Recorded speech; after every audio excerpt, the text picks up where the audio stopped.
Okay? And sa return statement natin is used, okay, to return a single value to the calling program. Okay? Ngayon, kung titingnan natin class, if we are to look on a simple example here, since we all know what argument and parameter is all about, let me create a simple example here. Yan. Source file. And then we have include, syempre, IOStream. Then you have the using namespace std. Okay. And you have the int main. And then you have return 0. So suppose in class we have, I would like to have a sample function here, okay, with no return value. So technically it's void, di ba? And I am passing something like a variable here. Ayan. So based on this uh, particular logic that we have, no? What I wanted to do here is based on the number that I have passed as an argument to this function, okay, I will try to print out CCS007 n times, much like this one. Okay? And so, we are not done yet kasi, di ba, kailangan natin ng function prototype. Ayan. We have a function prototype here. So, we have a sample function, integer n, and yan. And let's now try to run the program, but I'll name it as test3.cpp. Okay? And so, yeah, we have no errors and we are now ready to, what do you call this? Call the function itself. So we have sample function, okay, which is 10. So basically what will happen here is since the value of uh, 10 no, will be passed to n. Okay? And with that, if I'm going to run the program, we're sure that this will be printed 10 times. 1, 2, 3, 4, 5, 6, 7, 8, 9, 10. Tama naman. So, ang gusto kong i-explain sa inyo dito, class, na ang return na keyword, hindi lang parate ginagamit pag may gusto kang i-return na value. Okay? Yung ano, kasi makikita natin dito na return 0, parating ano parati siyang may value. Okay? Because it's integer. You have to return something. The question here is, kung void ba, sir, pwede ba tayo mag-return, okay, dun sa calling function natin? Yes, you can. Okay? Minsan, ginagamit natin siya this way. Kunwari, we wanted to check if n is greater than 10 already.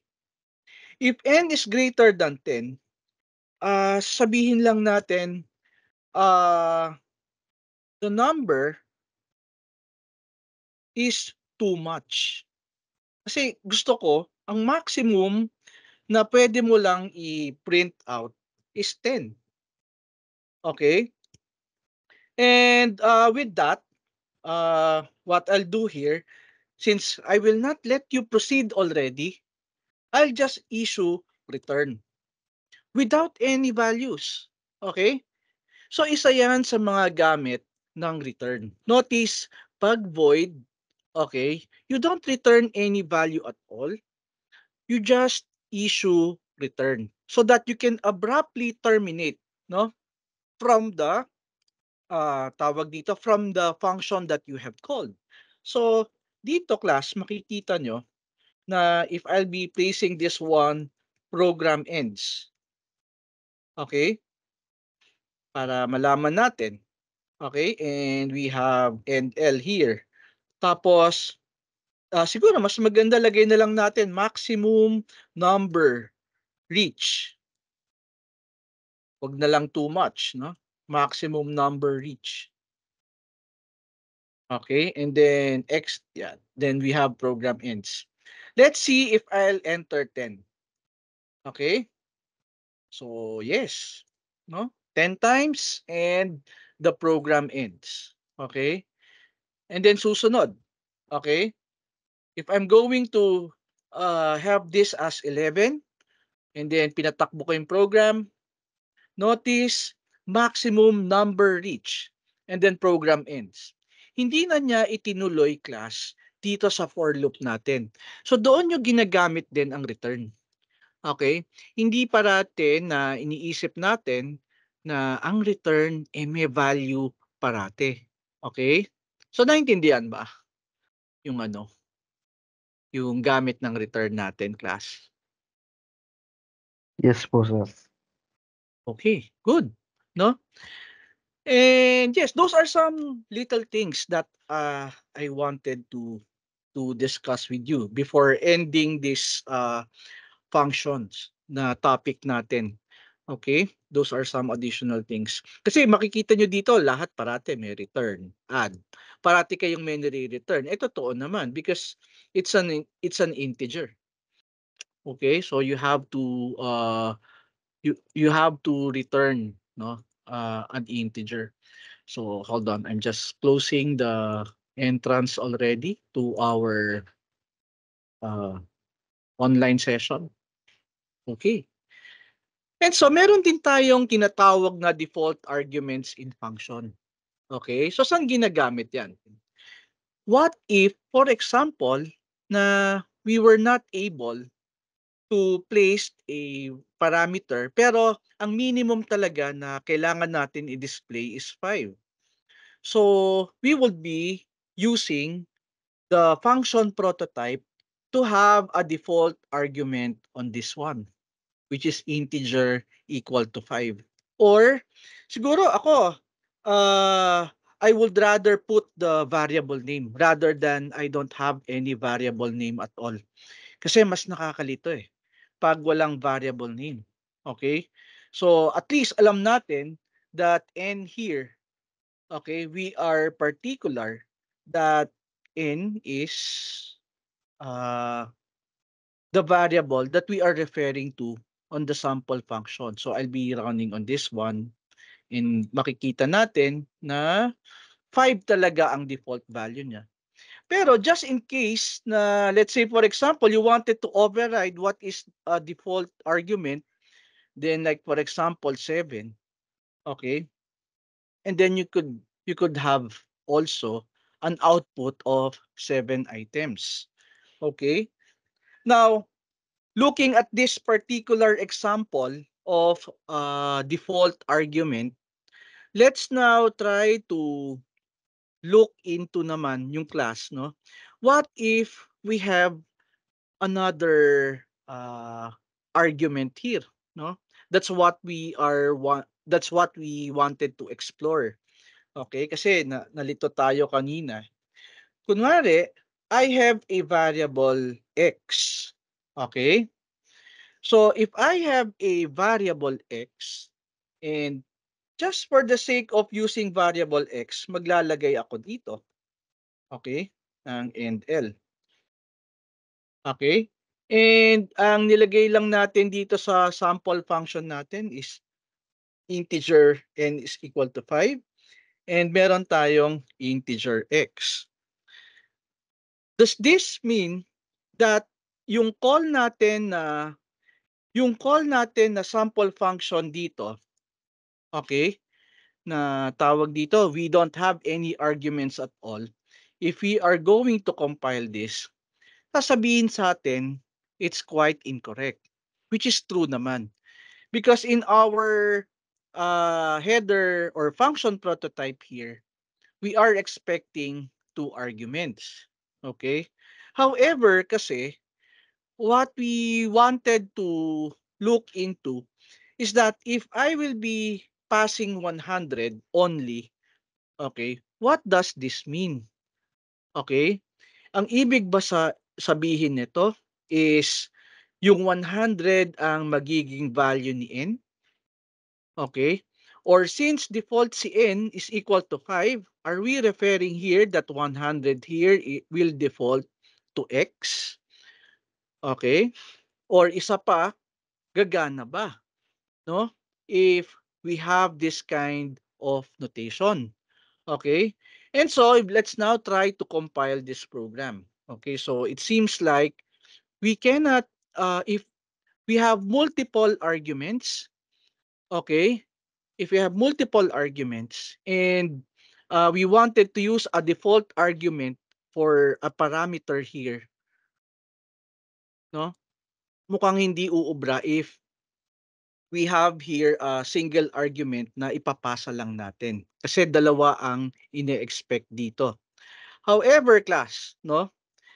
Let me check on this. Kasi in Java, this is possible, no? If I will be uh, removing this, no? And instead, place it here. N is equal to 5. And pagpalitin ko, X and N, no? Dito sa program natin. Okay, is it possible? Will run? Tingnan natin, no? Ang default argument natin, yung second one, hindi yung first argument. Okay, so if I'm going to compile on this one, pwede na. Okay, so meaning, if you have multiple arguments and you have decided that one should be a default one, dapat siya yung nasa likod. Siya yung nasa hulihan. Because it makes sense.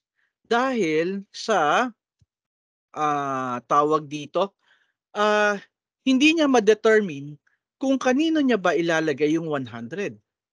Kung kay X ba o kay N. Kasi inuna mo tong default argument which is N is equal to 5. So it would create an ambiguous decision. Okay, so if I'm going to run this, okay, N would still be 5 and 100 will be the value of X. Naintindihan ba? Pag multiple arguments. Yes po, sir. Oo. Unless, yung example natin kanina, kung meron kayong multiple arguments, okay, and you wanted a default argument for each one, yun gagana yun. Okay? Katulad yung, let's say, for example, yung yung pinost ni Mr. Morales dito. Okay, gagana yan. Kasi both of them has its own default argument. So there's no ambiguity there. Okay? Dahil both are being supplied. Okay? But just in case na isa ang wala, dapat nasa hulihan yung n is equal to 5 natin or the default argument should be the last one. Okay? So I'm sorry class, medyo nagtagal tayo sa default arguments, but as what I have said, no? The thing here is that sometimes we wanted this kind of solution, no, in our program. Okay? So kung titingnan natin, no, magdadagdag tayo. Okay, let's say we have another one which is integer z. Okay? And we have here integer z. So it just so happened na we wanted to print out z dito. We have and L, right? And gusto natin ilagay yung 100 sa x. Gusto natin maging value ng n is 5. And gusto natin maging value ng z is 200. Ganito ba ang ilalagay natin? Dahil default na yung n is equal to 5. So is 100 ba papasok kay x? Si 200 papasok ba kay z? Dahil n is equal to 5 already? Then let's check. Okay? If we are to compile this, Oh, so error na ulit tayo. Okay? Because sabi niya, three parameters are needed. However, let's say for example, no, ihuli ko ulit yung ihuli ko ulit si integer n dito. Yan. And syempre dito, ihuhuli ko na si integer n. Okay, so we have integer n dito. Gagana ba yung 100 and 200 natin? So, based on our observation kanina, okay, that the last part should be the one would that is of default argument on already. This should work. Oh, it's working, no? So we have letter Z, which is 200. So talagang kailangan, class, nasa hulihan yung default argument. Okay? And let's try another one para we can validate, no? Let's say for example, ibalik natin sa dati. N is equal to 5. Okay? And meron tayong car A. O ito, iba na ha. And ibabalik natin sa integer n. No? And then we have another possibility here, car A. And we wanted to print out also the value of A na pinasa natin. Okay? Yan, pinasa natin yung value of A. Gagana ba kung let's say for example, letter capital letter A yung ipapasa ko? Kasi by default, character siya. Madedetermine ko na character. Hindi katulad kanina na puro integer. Kaya hindi niya ma-determine. Okay? Kung kay default argument ba yon? Kasi sure siya na yung 100 dito kay X eh. Eh kanina, nung number to, hindi niya ma-depict kung kay default ba yon o kay integer Z. Ito, baka sakali, no? Na we have a character and ma-depict na niya na we wanted to pass a character. Okay, so I'm going to compile this program. Okay, so hindi, no? Hindi siya gagana. Kahit na magkaiba pa ng data type yung ating parameters. Okay? So again, nasa hulihan lahat ng default arguments natin. Otherwise, no, with this one, okay, let's bring it back, no? So since nasa hulihan, we could also do this type of assignment. No, lagay na lang natin dito para hindi na natin baguhin. And we have two default arguments here. Ang nangyari, we just only supplied a variable x, no, which is 100. And let me run the program. That should be a x, no? That would be a and x. Let me remove this one. Yan. A and x. Yan, no? So you have a 100 and then you have 5 CCS007 because of the default argument. So, naintindihan ba, class, yung default argument natin? So, we just tried another data type para, alam niyo yun, makasigurado tayo na, yes, question.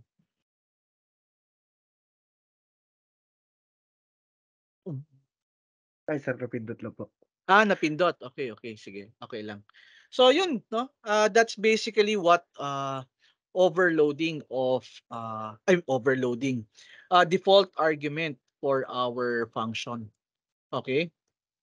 So let's now try to move forward to our lecture. That's why yung nakalagay niya dito, dalawang default arguments. But you can mix it up. Okay? So that you are always required na meron ka talagang ipapasa na argument. Okay? So we have no return value. We are done with that. And eto na tayo, no? We have this what we call function overloading. Okay? And what about function overloading?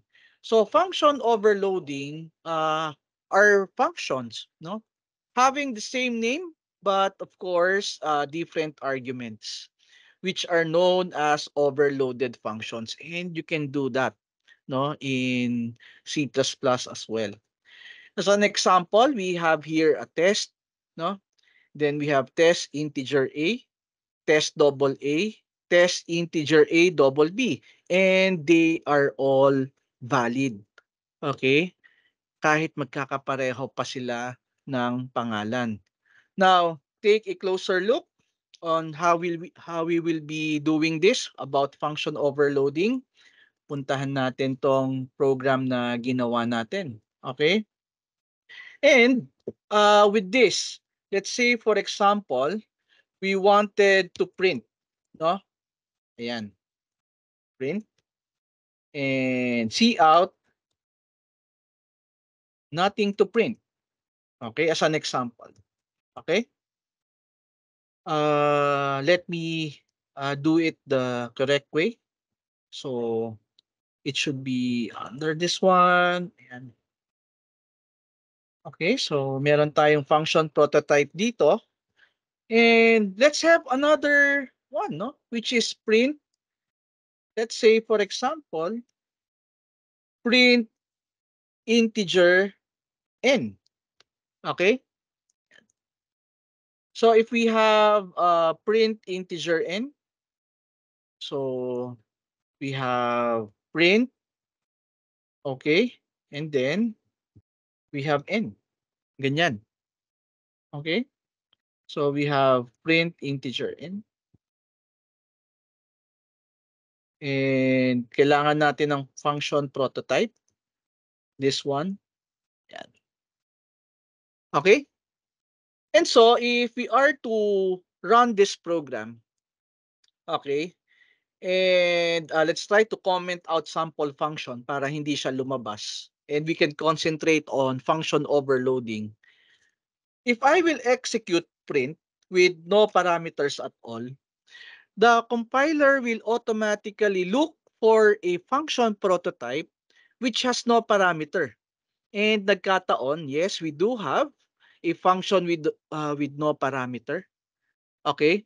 And then we will be running this one, no? And the output is technically nothing to print. Okay?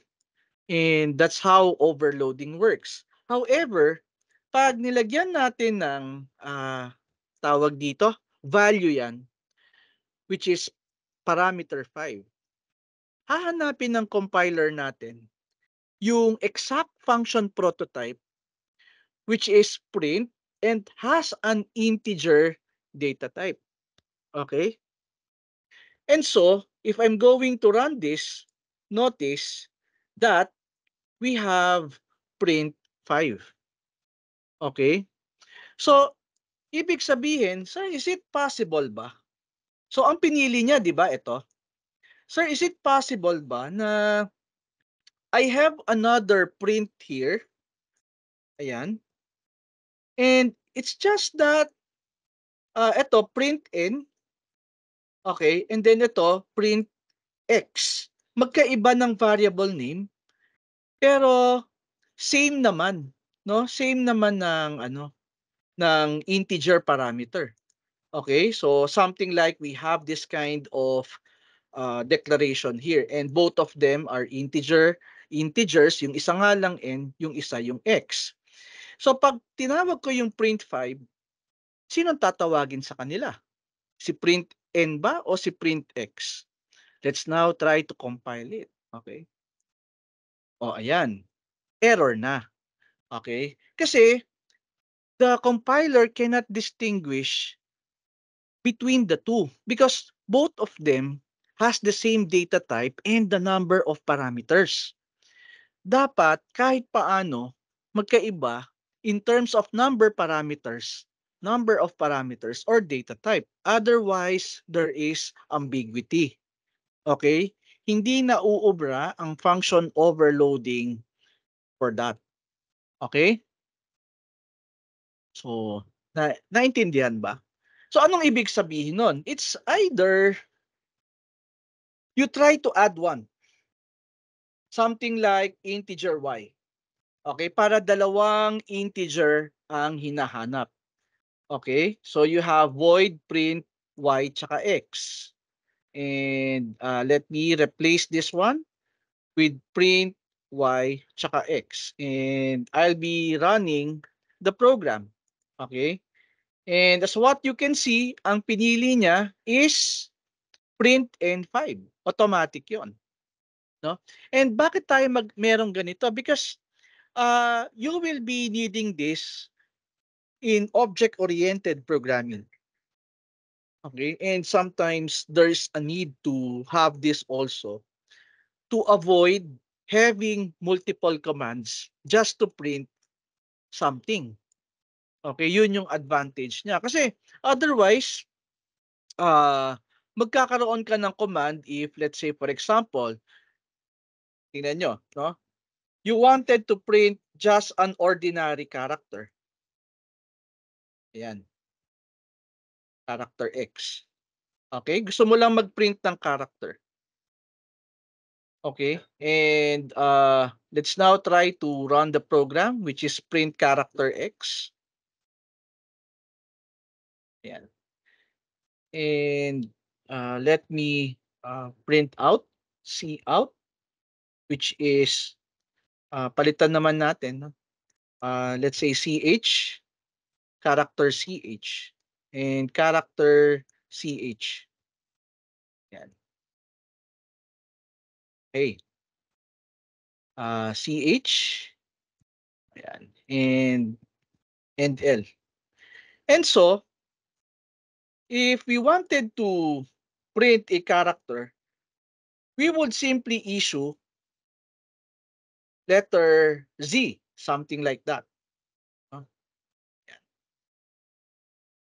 And take a closer look, no? We have here print n is equal to 5 and CH. Bakit pala CH lang ang na-print?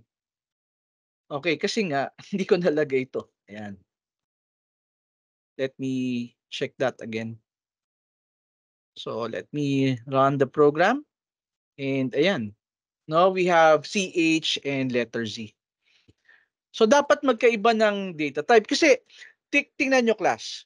Pag kailangan ko na, let's say wala tayong operator or method overloading, ano sa tingin nyo mangyayari? Anyone? Kung walang function overloading.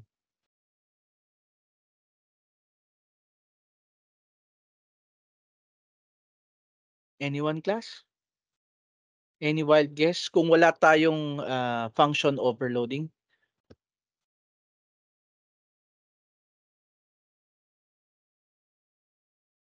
How about the others? Are you still with me? Lahat po magpi-print, yes. Or the better way to say it, siguro lahat kailangan natin bigyan ng pangalan.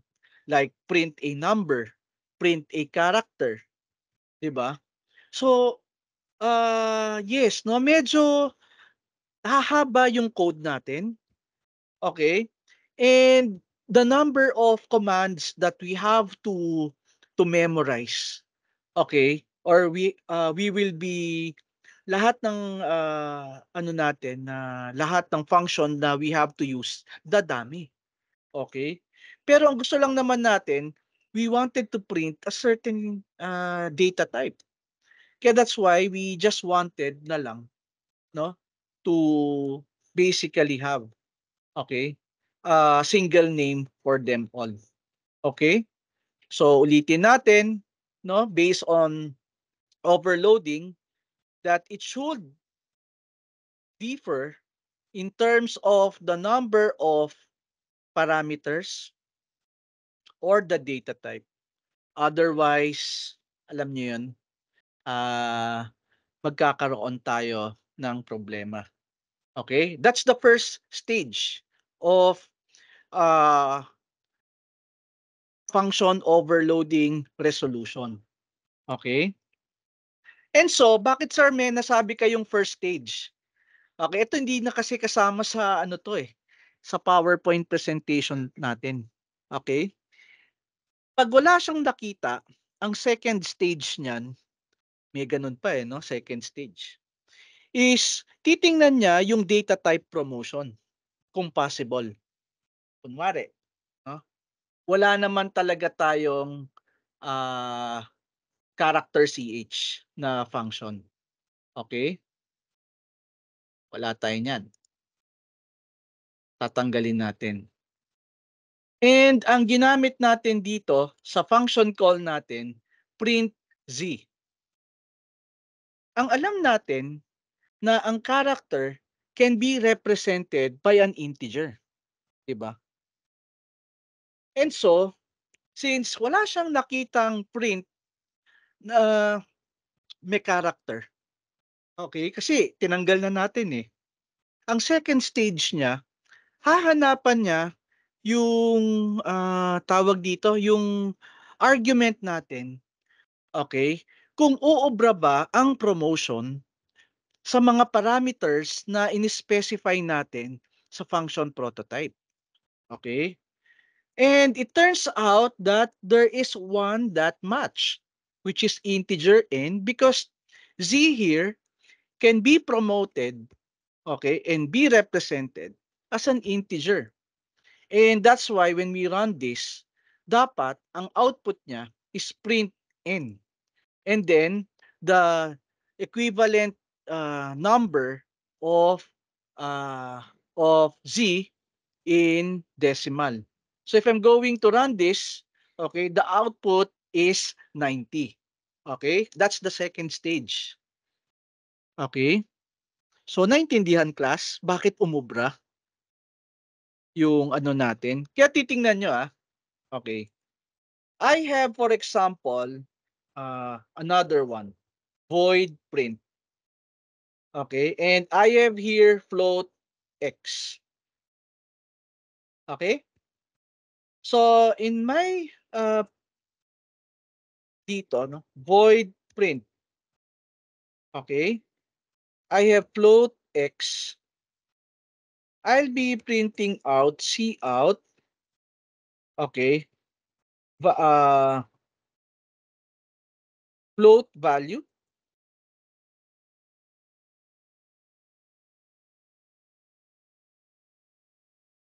Yan, no? Float value of x and L. And then gagawa pa ako ng isa. Okay? Double x. But this is valid kasi magkaiba naman ng data type, So I have double value of x. Okay? And I have to put some prototype here. Ayan. And we have here double x. And so, in our example here, okay, I would like, so let me comment out this first para hindi na siya muna magpakita. And in our overloaded function here, we wanted to print, okay, 3.1416. Ayan. Okay? And alam natin, kapag we have 3.1416 and wala tayong suffix na letter F sa dulo ng number na yan, that is a double. So dapat when we compile this one, okay? Ayan. So, ang ilalabas niya, double value of x. Kaya yun yung ginamit niya kasi walang F, Tingnan natin. Okay? Merong F. Okay? Merong F, di ba? And so, let me run this program. Okay? Ang ipiprint naman niya, C, di ba? Float value of x. Kasi yun yung parameter mo, float, nag-swap. Okay? Ngayon, ang nangyari, okay, we were able to remove float x. no? Tinanggal natin yung float x na function. Okay? And pinersa pa rin natin class na we have 3.1416f. And we all know that 3.1416f, okay, can be promoted into a double.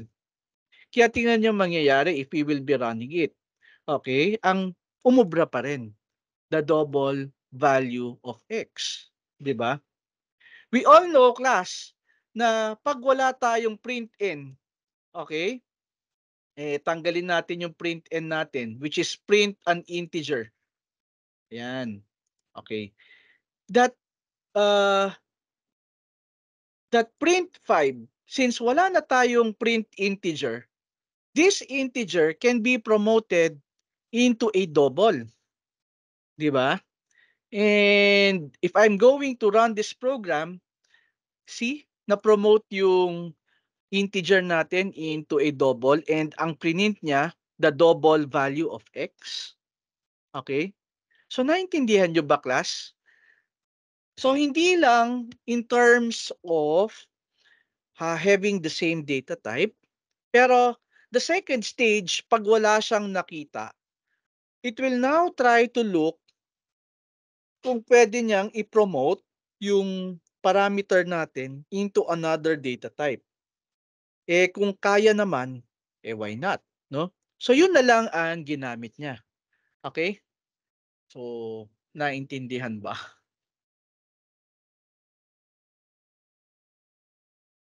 What if, class, no? Subukan natin. Kaya ba pag demotion? Tingnan natin kung kaya, kung demotion. Let's say, for example, we have, we don't have any print double. Wala tayong print double. Okay? And wala din tayong, so tatanggalin ko yung print double, Yan. And then ang ititira ko dito, class, yung print n. Okay? Yan. Actually, parehas lang yata ng bytes yung integer tsaka float natin, Okay? And so, what happens here is that I have here a double number, okay, which is print 3.1416 lang. So, technically, we are passing a double as a parameter. And ang nakita lang natin na uubra, dapat, okay, is this one. This is an integer and ang pinasa natin double. Kasi yun ang meron tayo, Okay? Yun ang meron tayo. So, let's see, no? If it can be typecasted into a particular integer kahit double siya. Okay. So it works. Okay? As long as it can be typecasted, okay? It can, no? So kahit paatras, kahit paabante, no, as long as, we can promote and demote a certain data type, then yes, we can do that. Tingnan natin, subukan pa natin, no? Let's say we have a variable here uh, promotion kasi. Let's say, for example, mas maliit. We have a short n. Ito, no? Mas maliit na data type yan, short n. And palitan ko to. This is short n. Okay? And maglalagay ako dito, integer x equal to 3. And we did pass x dito sa loob ng print. So looking at the example here, ang uubra lang talaga dito sa one argument is this one. Okay? Hindi parehas ng data type. Ito short, yung isa int. Mas malaki yung int kaysa sa short. So para lang makita natin na pwede talaga ang demotion. Okay? Kasi yung kanina, float to integer, hindi masyadong halata eh. Kasi baka kahit nga kanina double yung ginawa natin, parang demotion na rin ang nangyari sa integer. Ito sigurado tayo na may demotion dahil integer yung pinasa natin ang sasalo short. So tingnan natin. Okay, so pwede. Okay? As long as it can be typecasted into another instance. Ayun, okay? And yes, that's something that is not in the PowerPoint slide. But, it is important also kasi baka makakita kayo, bakit ganun? Umubra pa rin. Okay? Umubra pa rin na kahit magkaiba na ng data type, okay, since wala akong nakita sa mga function prototype na swak sa ganong function call, bakit gumana yung iba?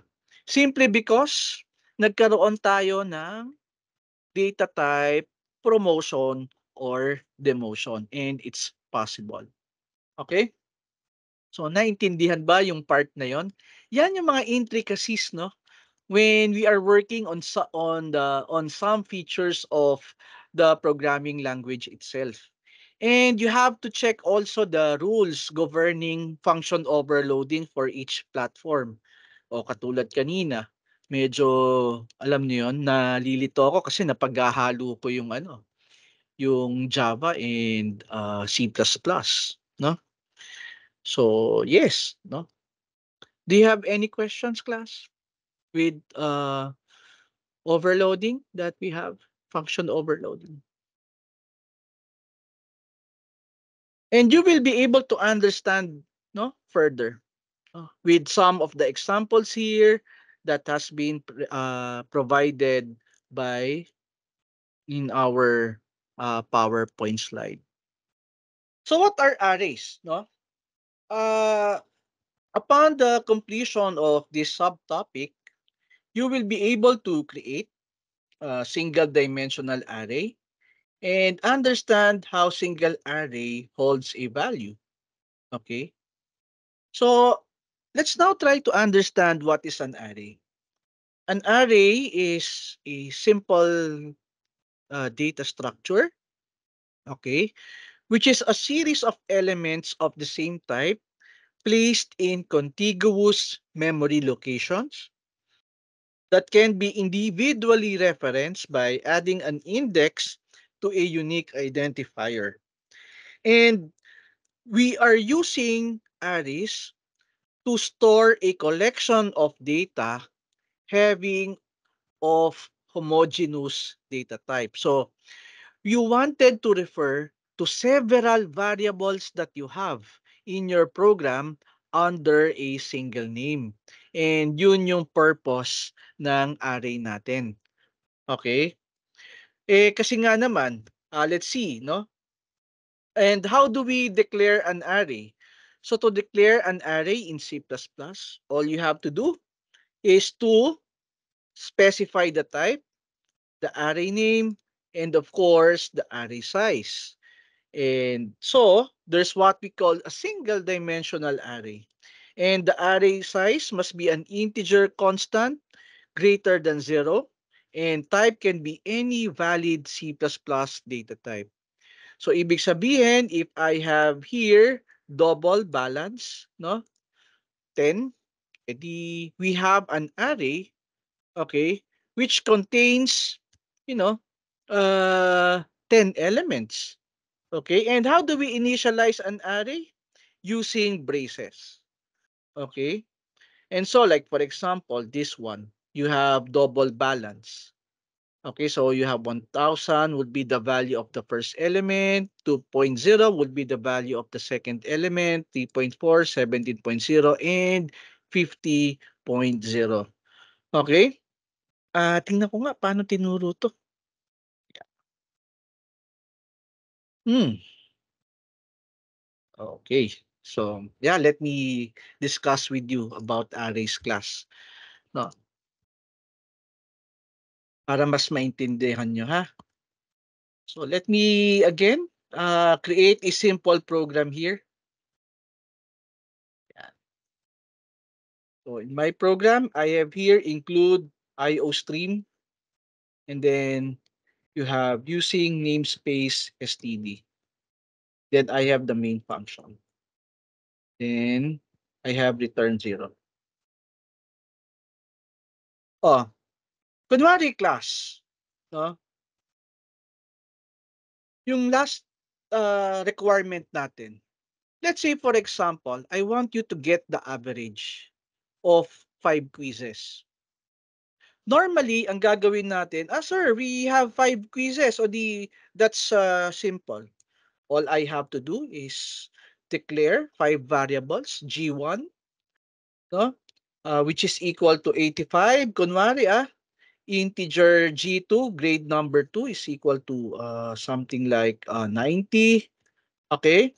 Integer grade 3, which is equal to 40.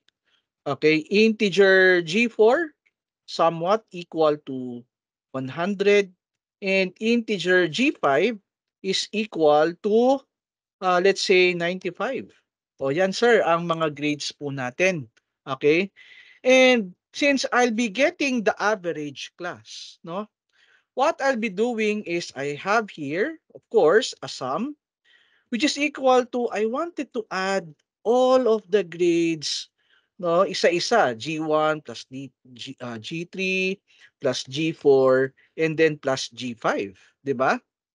And basically what we have here is that uh, we can now compute for the average, which is equal to, let's say, for example, no, the sum divided by 5.0f para maging decimal precision yung sagot natin.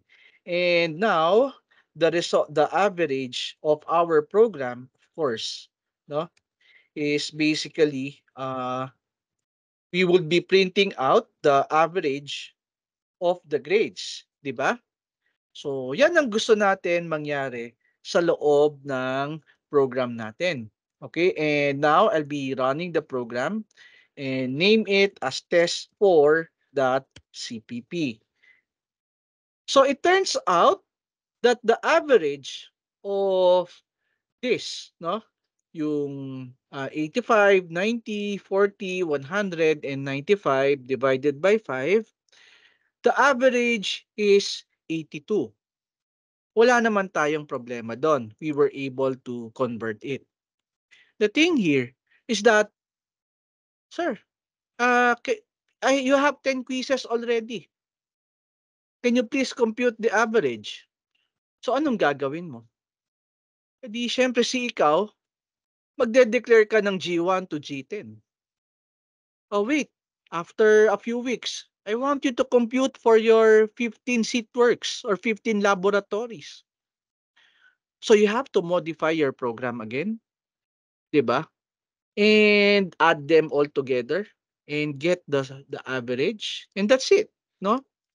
So we are having these problems in terms of your program's scalability and maintainability, no? Because for each of the storage that you need, you have to specify a variable for that.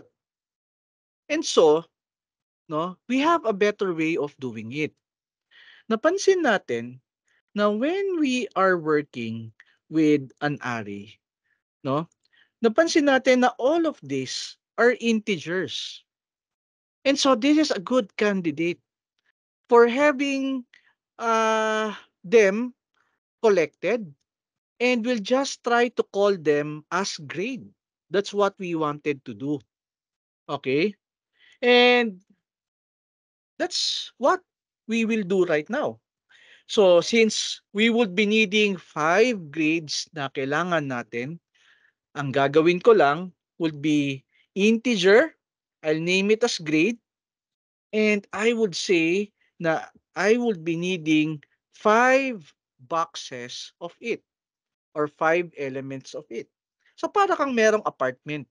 Gumawa ka ng apartment na merong 5 pintuan. Okay? Pero iisa lang ang tawag mo do'n, my apartment, something like that, no? Iisa lang yung address nyo do'n, like 15A, 15B, 15C, 15D, 'di ba? Pero iisa lang yung number nung lugar ninyo, okay? And so, when we create an array class, you do not use the last, no? How do you refer to each of the elements in the array? Okay? To refer to each of the elements in the array, what we can do here, ito kasi magiging itsura niya eh. So in the memory, okay, can you see what I am drawing here, class? Makikita nyo ba? Or ako lang nakakita? Can anyone verify kung Kita po, nakikita nyo? sir. Nakikita. Okay, sige. Thanks. Kita So, po, sir. Kita po. thank you. So we have here 1, 2, 3, 4, 5. Okay? And in C++, pag sinabi mong array, okay? So you have 0, 1, 2, 3, okay, 4, and then you have 5. You do not use the last one. Okay? So that's why ang array in C++ is zero-based index. So ibig sabihin, you have 5 storage pa rin kahit hindi mo gagamitin yung 5 because this contains the null character.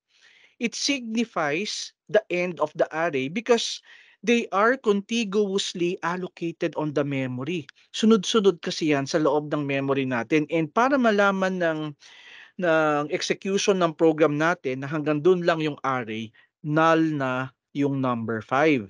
Okay, yan yung palatandaan niya para siyang may stopper dyan. Okay, so ang ginagamit mo lang talaga dito is 0, 1, 2, 3, and 4. Okay, I don't think nare-record yung drawing ko dito kasi yung sabi niya yung annotation, okay, hindi daw kasama sa recording. Parang meron akong message dito. But anyway, as what I have said, no, each one of them, no, has its own storage. Therefore, yung grade 1, ilalagay natin dito. Yung grade 2, ilalagay natin dyan. Grade 3, grade 4, lalagay natin dyan. And then you have grade number 5. That's what we wanted to do there. Okay? So that's the objective that we wanted to do. So what I'll be doing here is I'm going to remove already the annotation. Kaso ngayon ko lang ginamit tong annotation. I don't know how to stop the annotation. Ayan. No? I think I did stop it already. And yes, since we are going to place each one of them inside the box, so what we will be doing here is grade 0 is equal to 85. Okay. Then grade 1 is equal to 90. Then grade, ah, mas maganda kung ano, kung yes, gawan ko ng bago ha, para ano, para makita niyo yung progression. Okay, so I'll put a remark dito. Okay? Ayan, tapos gagawa ko ng bago dito. Ayan. So yung version 2 natin, class, no? We do have an integer grade here which contains 5 elements. Okay? So we have here grade 1. Lalagay natin siya sa box. So sabi natin bawal gumamit nung last number and grade is zero base, grade 1, no? And then we have grade 2, and then we have grade 3. Okay? And then we have grade 4. 'Di ba kasya naman silang lahat? Okay, kahit hindi 5 yung ginamit natin, kasya lahat ng grades na ginamit natin. Okay? And so nilagay na natin for each box of our array here under a single name grade the values of each of the elements. Okay? And syempre, in our case here, we have to change this also. Grade 0, okay? Which is yan, no? And then i-add din natin si grade 1. Okay? And i-add natin si grade 1. And then, i-add din natin si grade 2. That's how we reference an array. Ayan. And i-add natin si grade 3. Ayan. And then, we will be adding grade 4 also. Okay? And so, since nakuha na natin yung sum of all of the grades that we have, let's now try to run the program, no? Ay, sorry, bakit ba may integer ako dito? Para tayong nagde-declare. So, I'm sorry class, no? Let's try to remove because we're just trying to assign a value and not declaring. Nagde-declare lang tayo ng isang beses. And let me run the program. And so, it's still the same. Average is 82. But at least, no? But at least class. Hindi na G1, G2, G3, G4, G5 ang ginamit natin, iba-ibang pangalan. All of them, we can reference under a single name. 'Di ba? And that's one advantage of having an array. But tatanungin natin, sir, medyo tedious because we have to assign each one of the values right here. Okay? Yes. Okay naman. Because what happens here, class, no, is that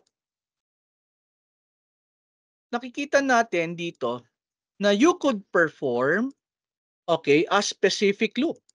Okay?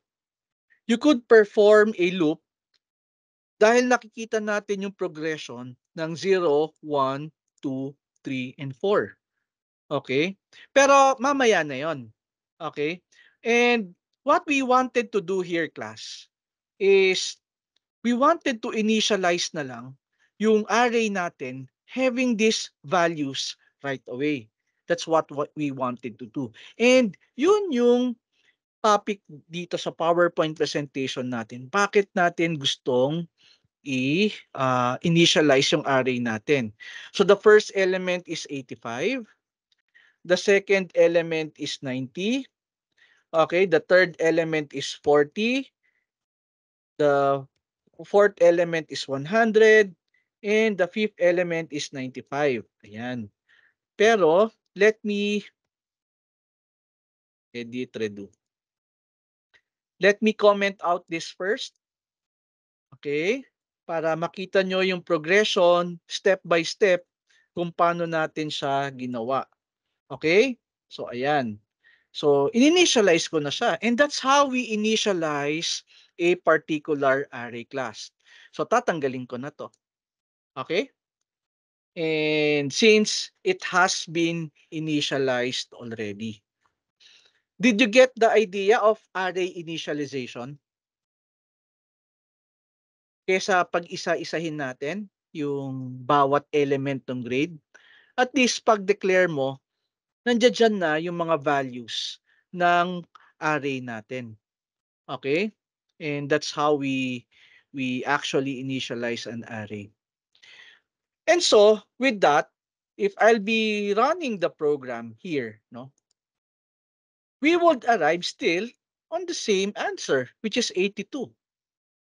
Okay? Yan pa rin yung ano natin, yung yung sagot natin with that one. Okay? And since nakita natin, sir, medyo may problema kasi eto, medyo tedious because I have to add, I have to add all of the grades one by one before arriving on the sum. And we can still improve on this one because if we will notice, the index that we are referring to for each element of the array is signified by a particular number, which is, diba?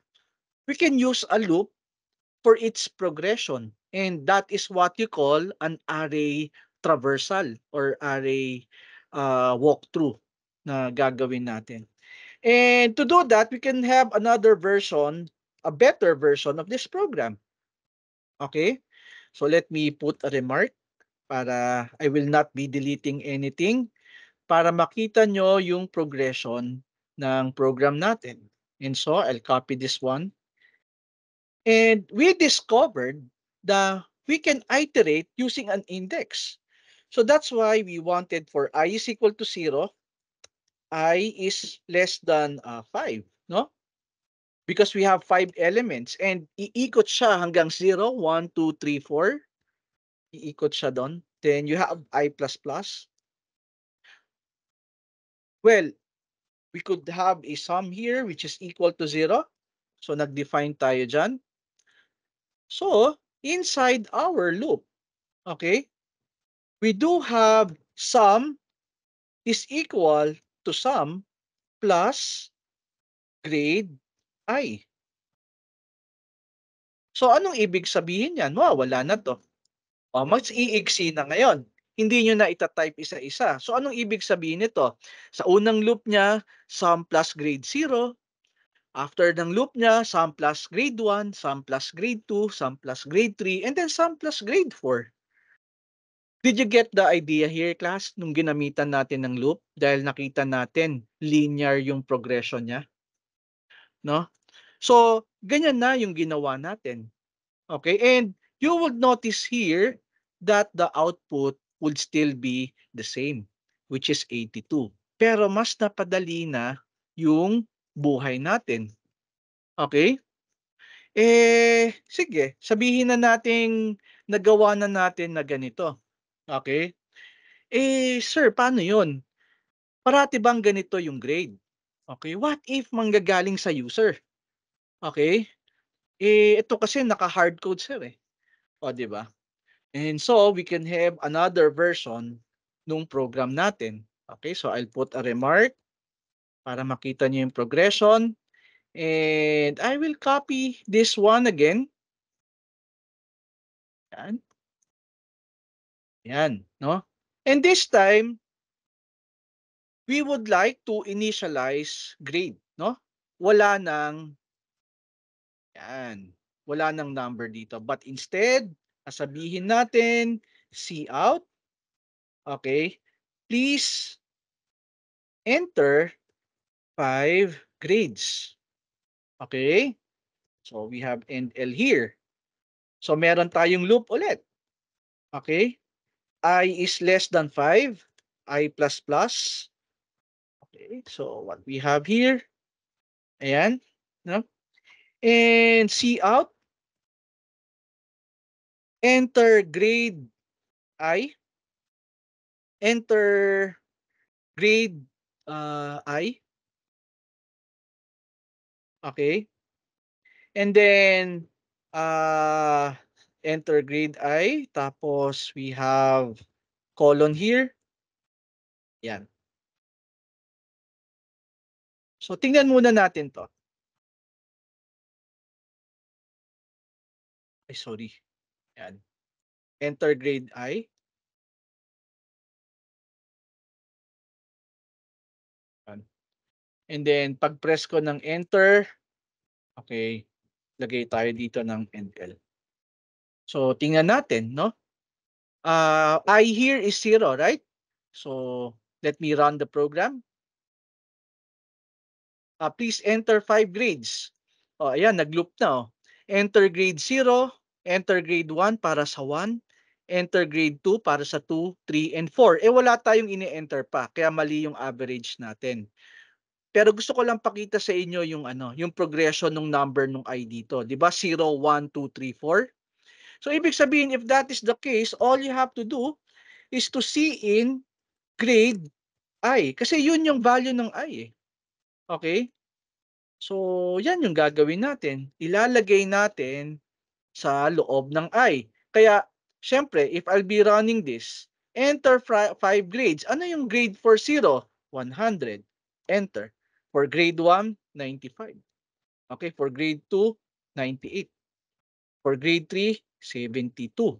Okay? For grade 4, 71.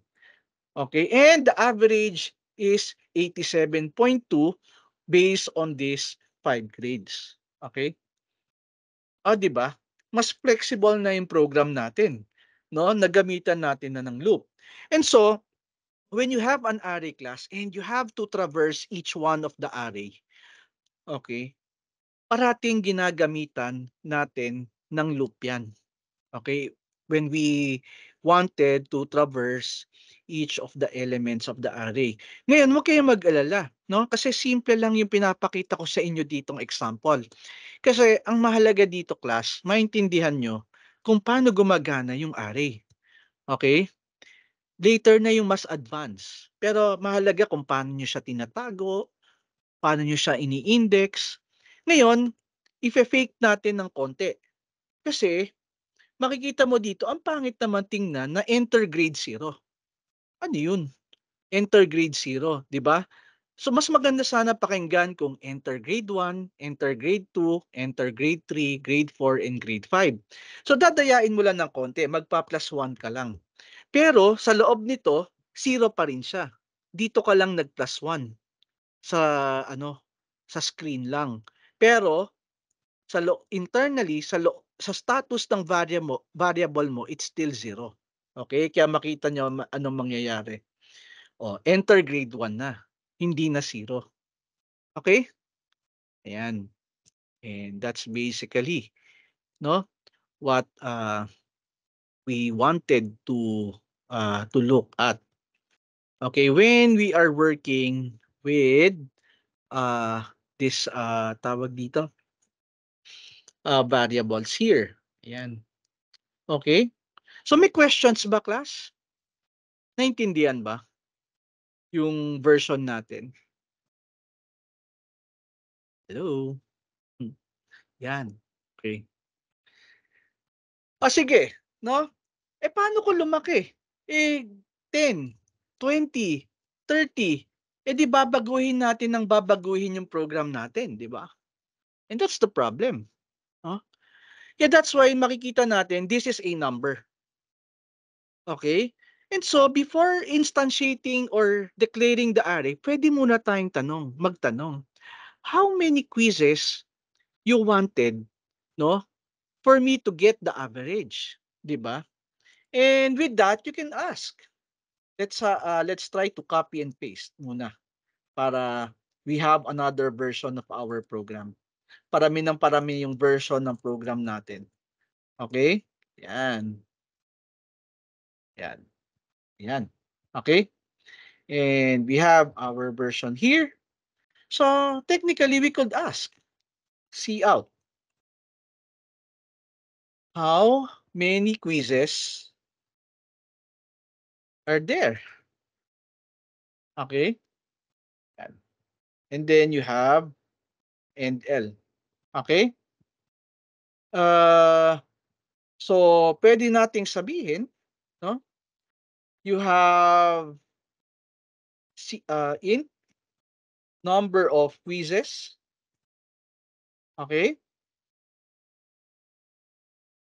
Then cin, ilalagay natin sa number of quizzes. Okay?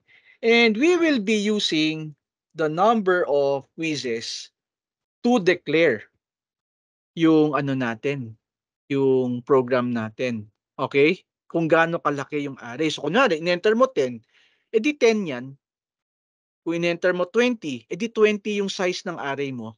And so on and so forth. 'Di ba? So, if we're going to run this program, no, you would see here na magtatanong muna yan, how many quizzes are there? Pero take a closer look, no? Kahit ba sabi mo naglagay ka ng 10 numbers, 5 pa rin ang nakalagay dito. 5 pa rin ang quizzes na gagawin niya. So what you will be doing there is you will replace 5 with the number of quiz that you have entered para flexible din. Okay? So yung program natin ngayon mas advanced na. Pwede na ngayon mag uh, cater to any number of quizzes that you want.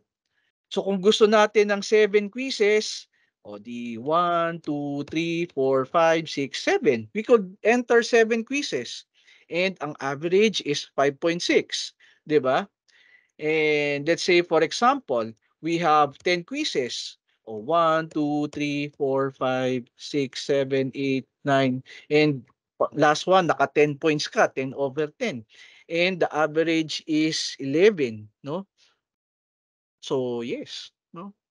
The average of all these numbers, no, is 11, no, if we will be averaging them.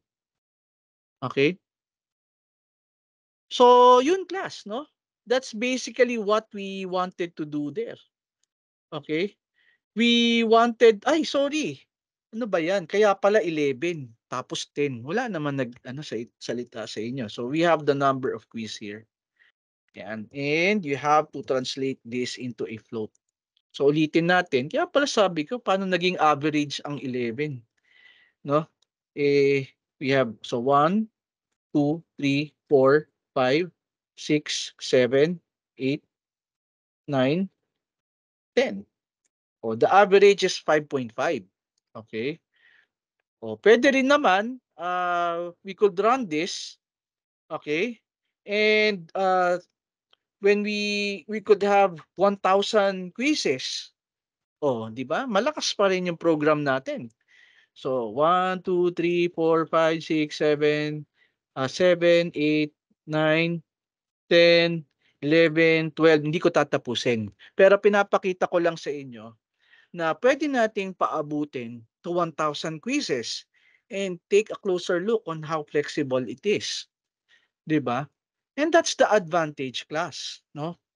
That's the advantage, okay?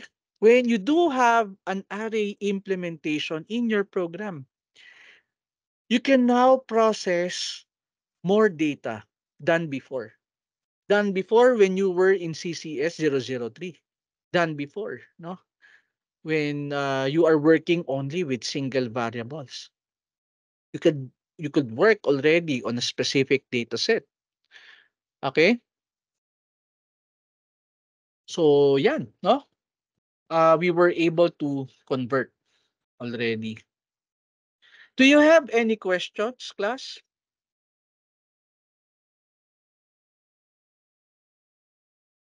Hello? Answer. Wala. Well, Okay. Naintindihan naman. Sige. yes, sir. Okay. So meron pa akong gustong i-discuss sa inyo. Okay? So with that said, no, the last one is how do we pass an array to a function? Because we're talking about functions. Okay? And paano ba natin pinapasa yan? Actually, pinakasimple, uh, wala pa kasi tayong topic about references eh. But yeah, let me just paste this lecture, passing an array to a function. Okay? So let me create a new program for that.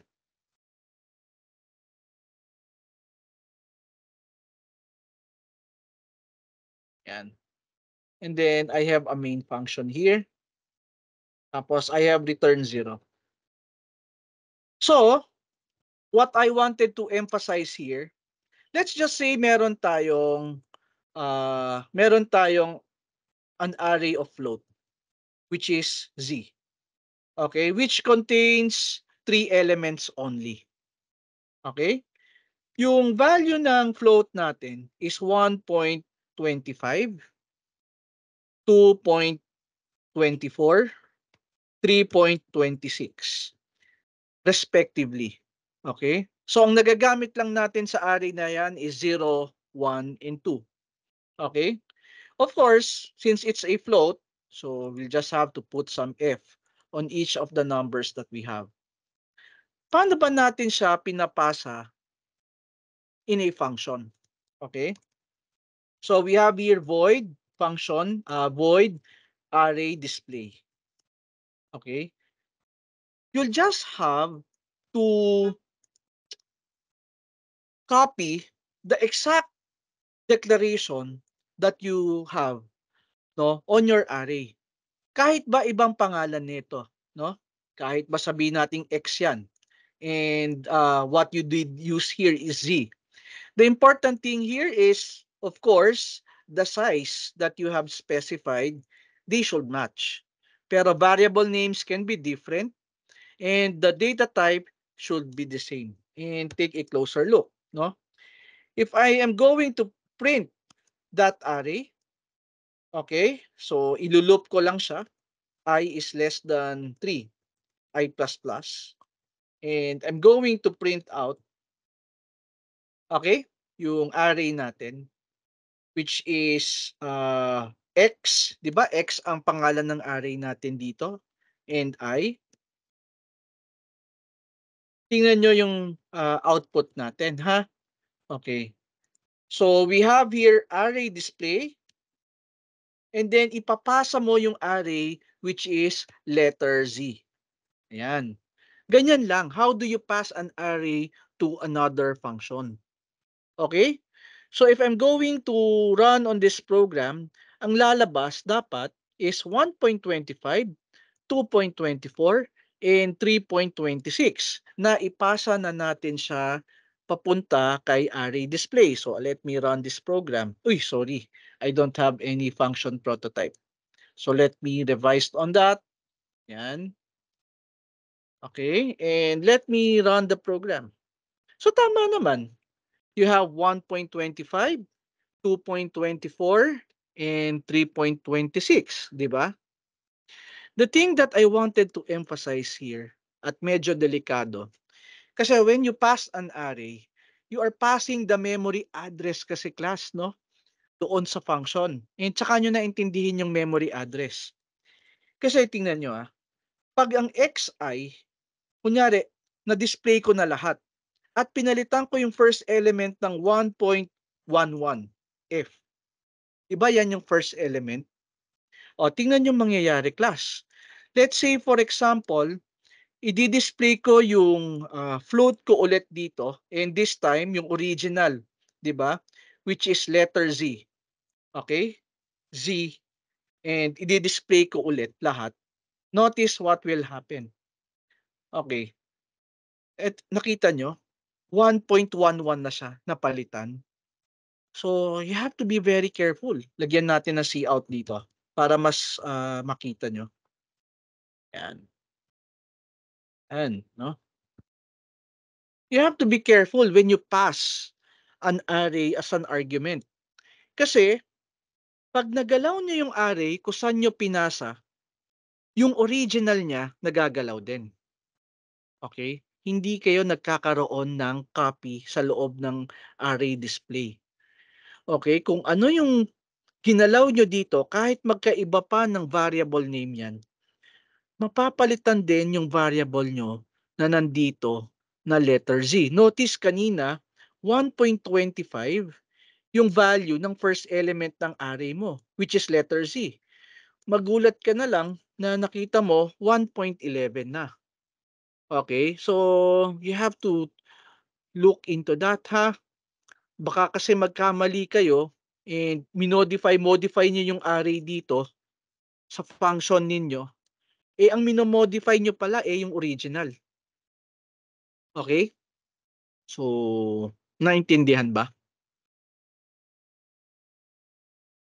And that's how you pass.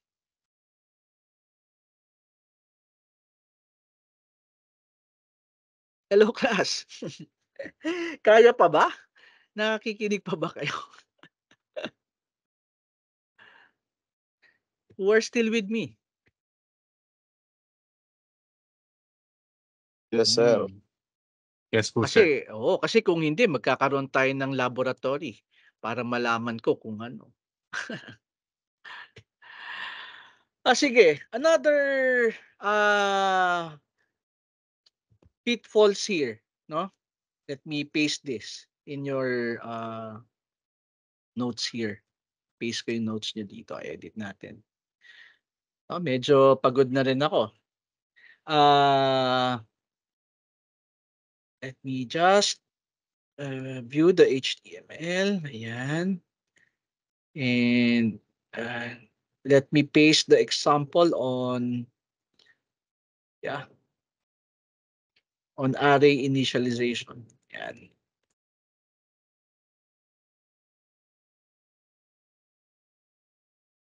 Ayan. Ito yung binigay natin example, So, lagay natin, be careful. Lagyan natin dito, be careful when changing values. It affects the original one. Yan. And let me publish this one. Okay, so nandito na example natin. Last na lang, no? Okay. Actually, may connection to sa operating system subject ninyo eh.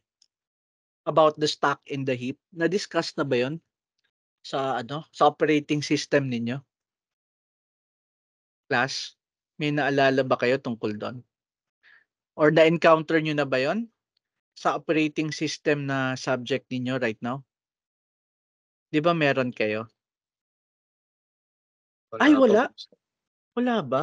Sino ba yung may mga operating system? I'm sorry, hindi pala kayo 'yon. Okay. So, what I wanted to discuss with you, yung last na lang, is the need bakit tayo nag-i-initialize ng array. Tingnan nyo ha. Okay. Supposing I have an array declaration. Nang wala man lang ka kalaman-laman. Like for example, 10,000. I have 10,000 elements. And ganyan lang ginawa ko. Tapos, what I wanted to do here is I wanted to simply print out each of the elements of the array. So, ganyan lang yung gagawin ko, class. 'Di ba? So, maglalagay lang ako ng cout. And then, I have here letter Z and I. Para I will display each one of the elements of letter Z. Okay? And so, with this one, what are we expecting na output natin, class? Anyone? If we will be trying this one, anong ine-expect nating output?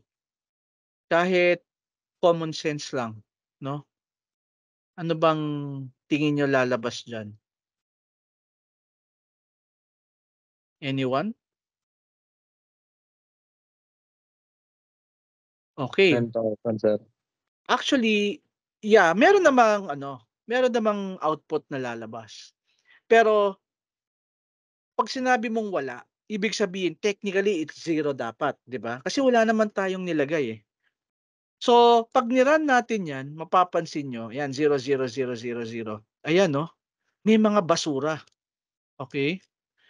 Pero dapat talaga 0, 0, 0, 0, 0 lahat. Kaya importante, class, na pag nagde-declare kayo ng array, okay, merong naka-initialize. And how do you do that?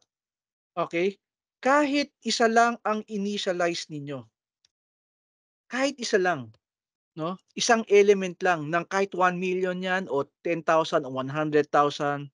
Kahit isang element lang ang initialize nyo, lahat malinis na yan. Okay? So, delikado yan ha.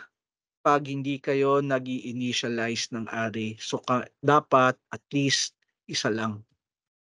Ngayon, pag nag-i-initialize kayo ng array, okay, so, initialize at least one element.